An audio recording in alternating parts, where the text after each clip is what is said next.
We live in a culture that celebrates independence. From the moment we were born, we're pushed towards self-sufficiency.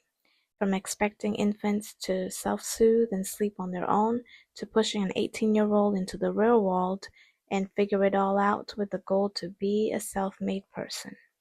These norms and expectations are woven into the fabric of modern society, especially in Western cultures. But here's the paradox.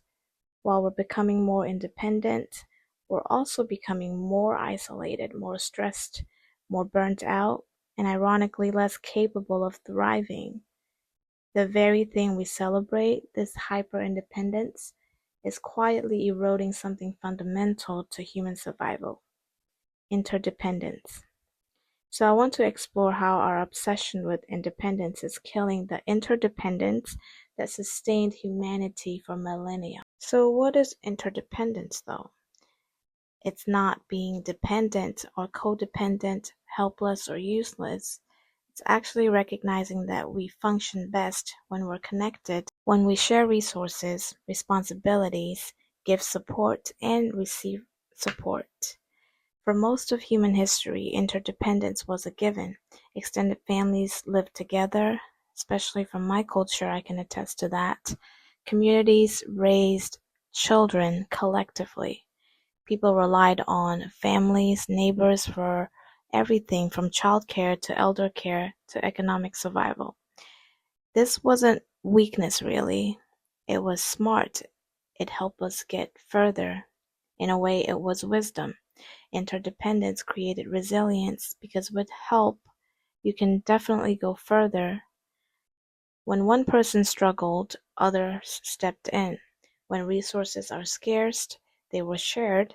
This is how humanity survived famines, wars, economic hardships. So what changed? Well, the Industrial Revolution and later post-World War II economic expansion, especially in the 40s and 50s, there were a lot of new possibilities. Single-unit homes were the new commodity. People could move away from families for jobs. Nuclear families became the norm. Home ownership became a symbol of success. I guess you could say the ultimate American dream was birthed. We built suburban neighborhoods where everyone had their own house, own yard, own everything. We stopped borrowing a cup of sugar from neighbors because we could just drive to the store. And if you add technology in the picture, everything accelerated this shift. We can now work from home, order groceries online, stream entertainment endlessly, and maintain friendships entirely through screens. We don't need people in the same way anymore, or so we think. But this hyper-independence comes at a cost, in more ways than you can show on a piece of paper. But if we wanted something concrete, studies show that Americans are lonelier than ever.